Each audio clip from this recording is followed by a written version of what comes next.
my name is Carinda, and for my benchmark assignment,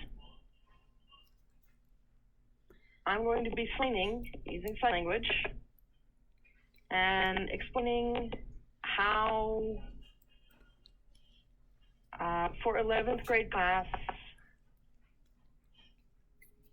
when I'm teaching ASL, how I can integrate literacy in different ways. Okay. So first, I have 5 different ways that the students can have problems with learning, with connecting with the class, with curriculum, the class material. So first, visual learners versus auditory learners. And when students are visual learners, it's easy. They pick it up quick. They learn ASL pretty easily because ASL is a visual language on the body. But auditory learners, it's harder because in ASL we don't use our voices. There's no sound. So it is possible for a student to sit there and observe and have no idea what's going on and sort of break down about it, have emotional breakdown. It's tough. And I think it's important that myself as teacher, that I can connect with those students. I understand it's tough, auditory versus visual learning. Before I became deaf, I was born hearing, and I was a very big auditory learner. I enjoyed listening and drawing, and at the same time, I learned from listening and writing at the same time, of course. And when I became deaf, everything changed. My whole world just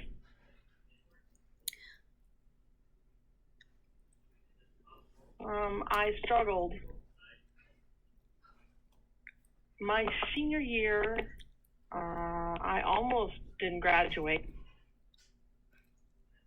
because I was trying to learn senior class, level material, and trying to learn ASL at the same time, and changing my whole learning style from auditory to visual. So now I'm becoming a teacher, and I tried to integrate auditory,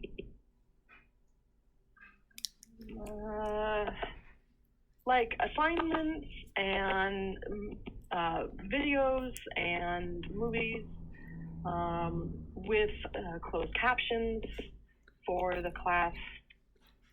So that would benefit both the visual and the auditory learners. So, and the second thing is English as a first language versus Spanish as, it's a very different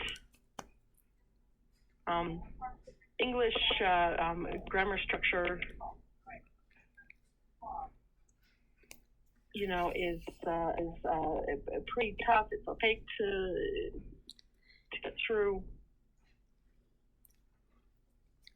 Like in English, I would say I'm going to the store, right? But in Spanish, it's more like, I'm in a store, you know, or just even, I'm just going. It's simpler. And ASL is more closely related to Spanish in that sense.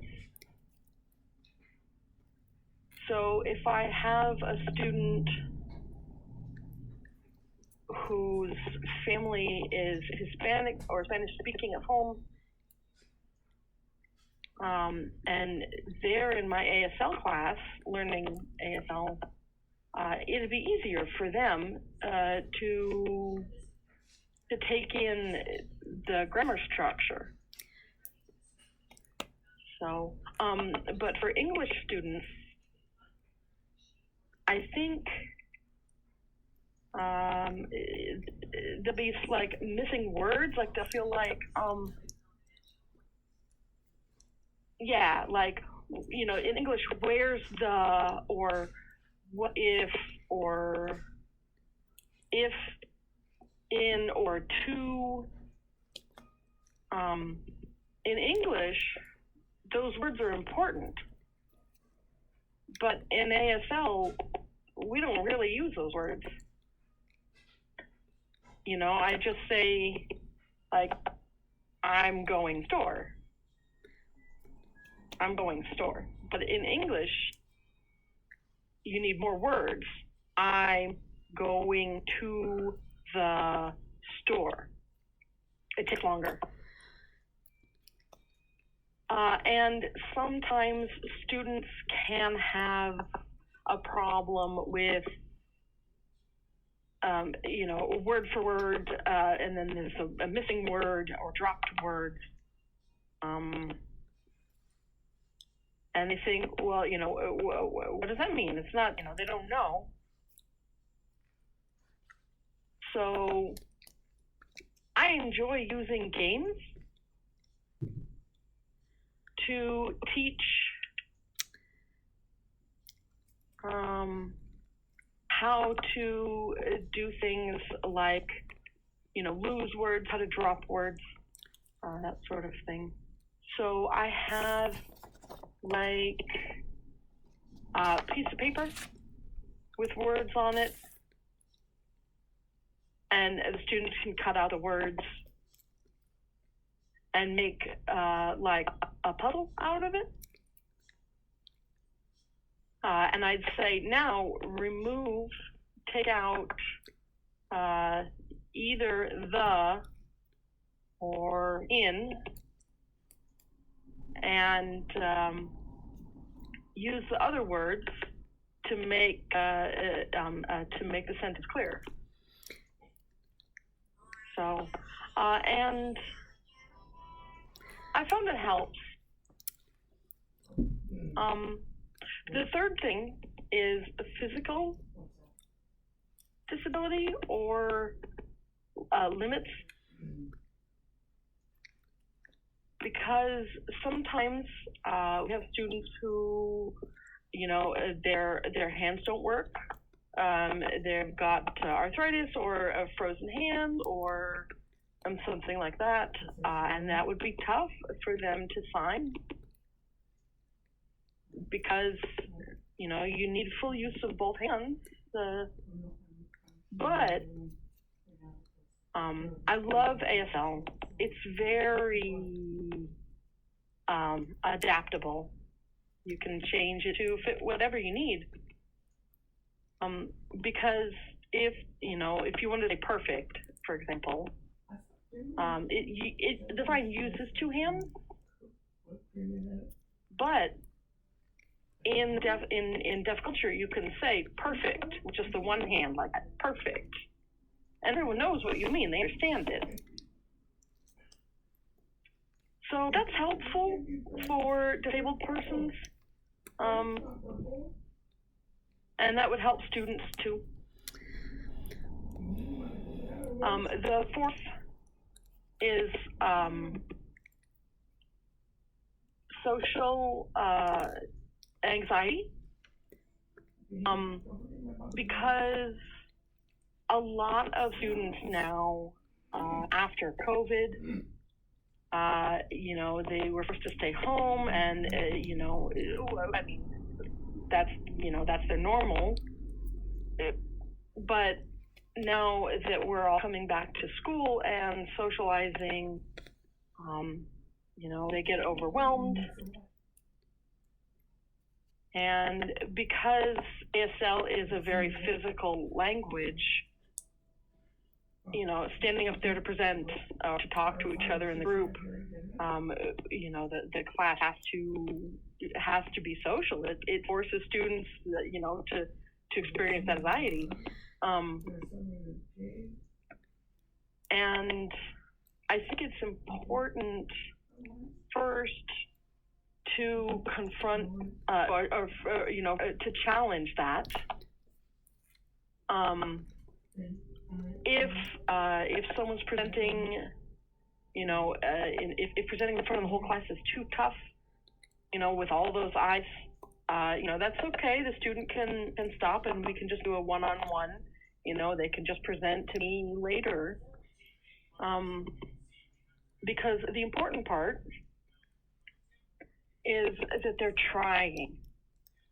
And also, the important part is that they're learning. And also that they make that connection with someone, with the language. The fifth thing, the last one, is why it's important to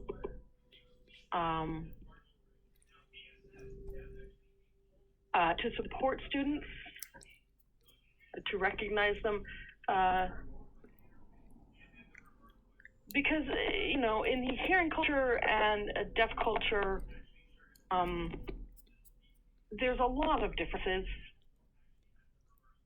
and it's just like in class with students, they all have a lot of differences too.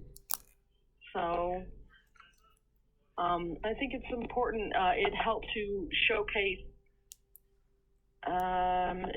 their diversity, what hearing people think of X, Y, and Z is, the different things they enjoy, different things they like or don't like.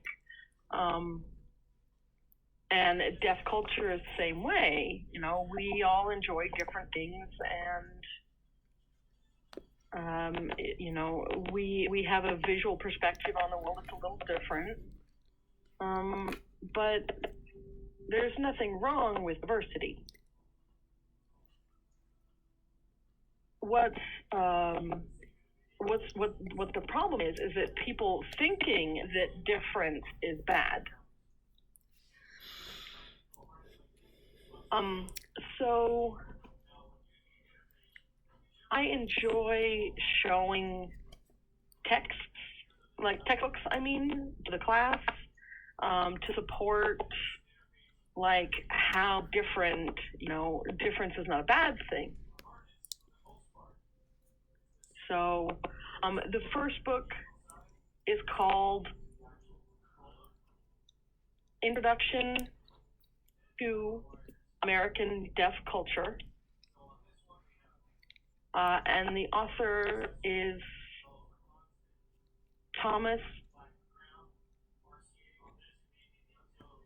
Kholm, Kholmb.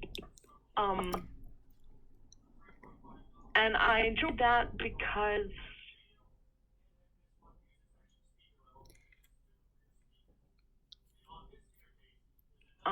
it's an expressary book. It shows, how deaf culture is special, but also how sometimes it's, the same as other places. We have that connection with English culture, and we have the connection with Spanish. It's a global world, and that's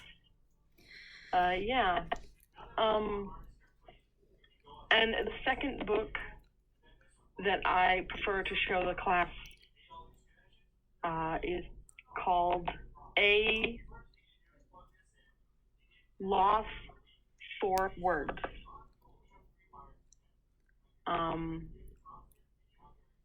And it's subtitled The Story of Being Deaf in the Family. And the author on that one is Lou Ann Walker. She's a CODA, which means Child of Deaf Adult, Deaf Parent. And me personally, my parents, my mom is hearing, but I'm deaf. And my kids, are hearing. So I'm surrounded by hearing people. But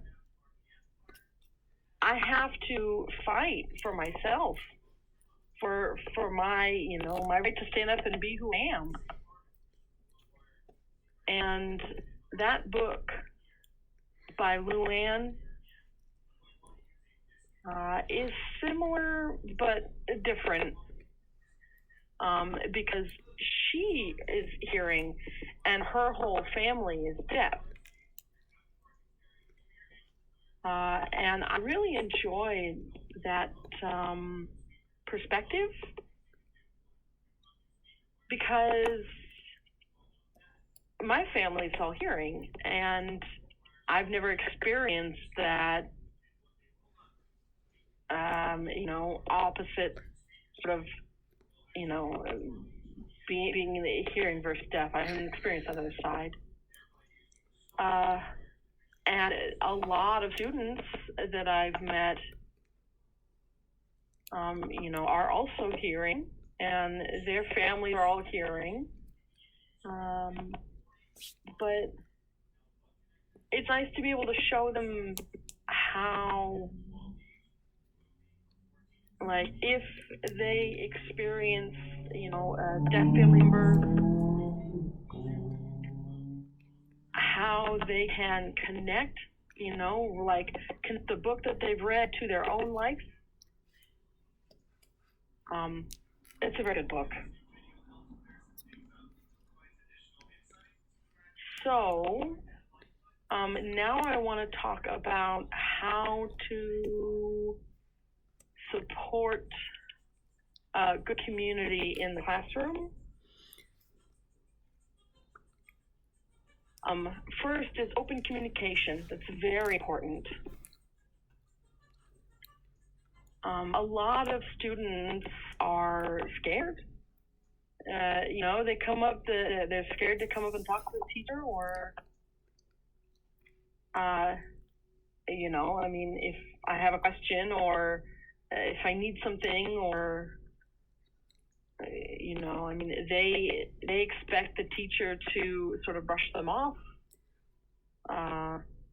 But in my classroom, it's important to be welcoming and to show them that we're all human and we all need help, we all need love, we all need support, we all need understanding, And secondly, I encourage them to ask questions, question everything. If they don't ask questions, how can they learn? How can they learn something new? The best way that a baby learns is by trial and trying again. And then when they start talking, why is that? Forever, always kids. Mom, why? Mom, why? Why? Mom, why? Students should be the same way. they should ask, why did Thomas Edison make a light bulb? Or why did the telephone make, why is that? Because the phone, that's an auditory thing.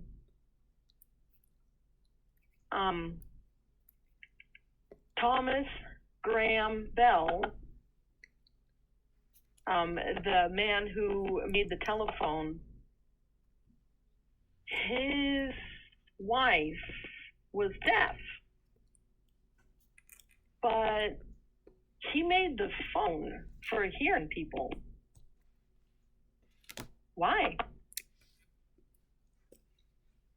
What's wrong with writing things down? What's wrong with sending letters? Or going and visiting in person? You can see each other face to face. But he was very anti-deafness, and he was very anti-ASL. But his wife was deaf. That's like, why did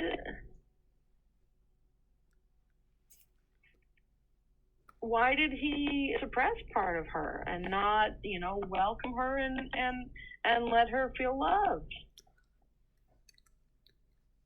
That's something that I encourage students to study, to read up on, and really investigate and ask questions about, because that's how they learn. Okay, so next I want to talk about personal bias. So a lot of time you see teachers who are uncomfortable with male students because they think, oh, I'm a woman, and they're high school students, and some of them, are looking for to cause trouble, and people look at that. That's not true. Students are there to learn and to feel supported and encouraged. But the personal bias is sometimes teachers think students are out to get me or are out to get me in trouble. And really, they should look inside themselves. The teachers should look inside themselves and analyze their own thoughts and think, why do I feel that way?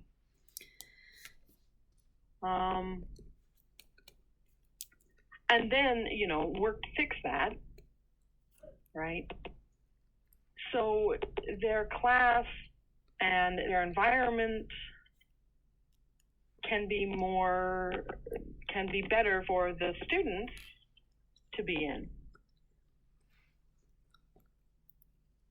Another personal bias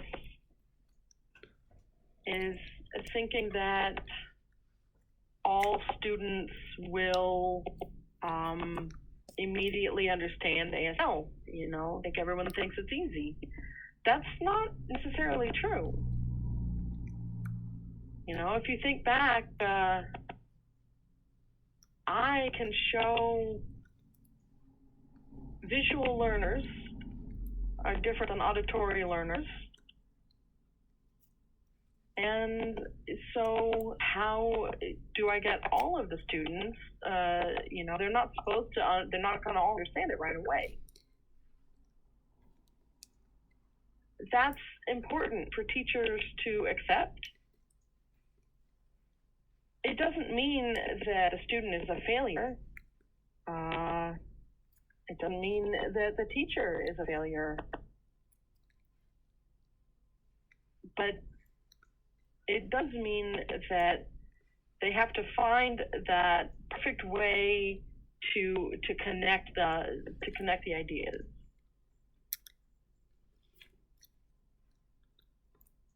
And lastly, I want to talk about how ASL, as a Christian, I can show love and grace to my students.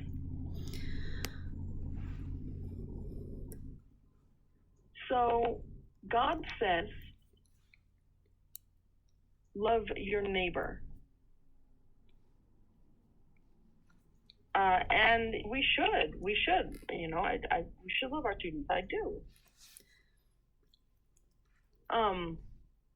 I have a friend who is a practicing Jew. She's Jewish. And she observes Passover. So she goes home and washes her hands and prepares and gets ready for all that, and then makes the food ready, and then closes the door and stays home and is quiet and prays and all of the things that she does. Do I understand enough? No, not really. I don't. But I give her love and understanding, she's my friend. Because I understand that her choice, it's her choice to practice her religion her way. And I can show, my Christian support by giving her love and understanding, the same as God would want us to do for everyone. And then another thing that teachers who are Christians can do is sometimes students who are Muslim practice Ramadan, and they don't eat all day. It's fasting every day for a week. I think it's 2 weeks, maybe. And it's tough for those students. I understand that.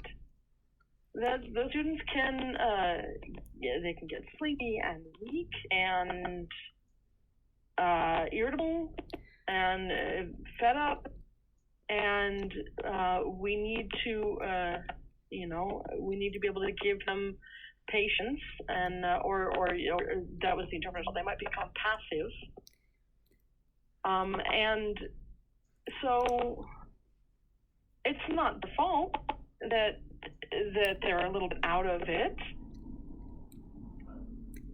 We need to give them compassion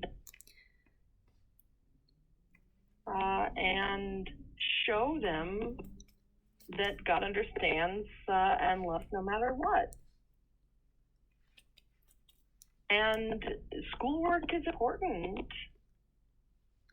but not more important than their personal beliefs.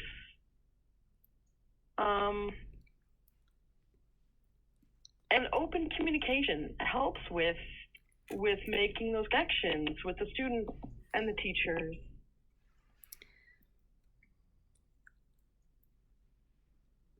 I think the most important part of teachers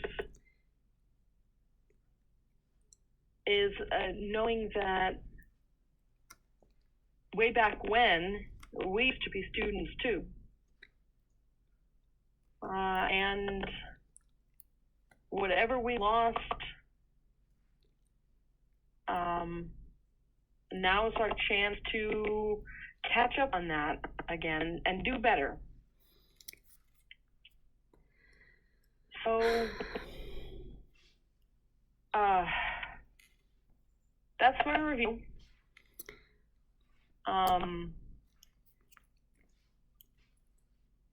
ASL is a beautiful language.